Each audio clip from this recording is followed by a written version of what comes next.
কাকের চেয়ে কবি বেশি। সোহান, তুমি কিছু মনে করো?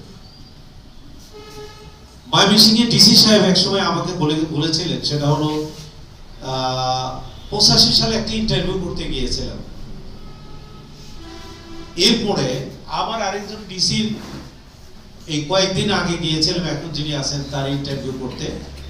ওনাকে 3 দিন পরে ওনার সাক্ষাৎকারটা পেয়েছিলাম একটা নিউজের রেফারেন্সে। তার সঙ্গে যখন দেখা হলো, উনি বললেন যে এই ময়মনসিংহে 4 থেকে 450 সাংবাদিক, আমি কয়জনের ফোন ধরবো, আমি কয়জনকে ইন্টারভিউ দেব, তাহলে তো আমার সারাদিন এই কাজই করা লাগবে।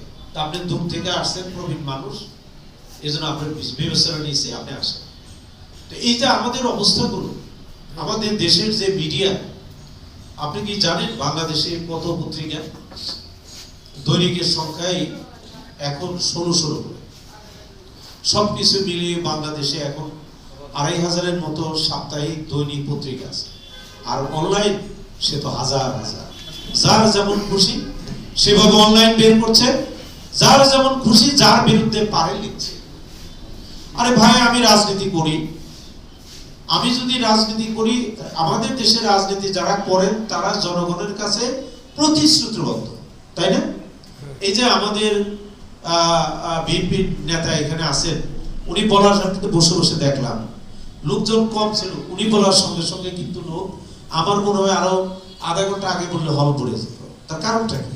আমার কথা কিন্তু 5 জন লোক আসবে না, ওনাদের কথা কিন্তু এখনই 100, 200, 500 লোক আসবে।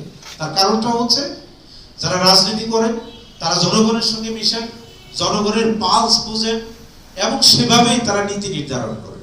এই জন্যই বলা হয় যে যাই কিছু বলুক না কেন, দেশে নির্বাচন দরকার, রাজনীতিকদের হাতে ক্ষমতা ফিরিয়ে দেওয়া দরকার, কারণ তারা বুঝেন দেশ কিভাবে চলবে। একইভাবে যারা সাংবাদিকতা বুঝেন, যারা মানুষের সুখ দুঃখের কথা বুঝেন, তারা যদি সাংবাদিকতায় আসেন, তাহলে আমাদের সুস্থ ধারার সাংবাদিকতা ফিরে আসবে। কিন্তু আমরা কি সেটা ফিরিয়ে দিতে পারছি? পারি না। কেন পারি?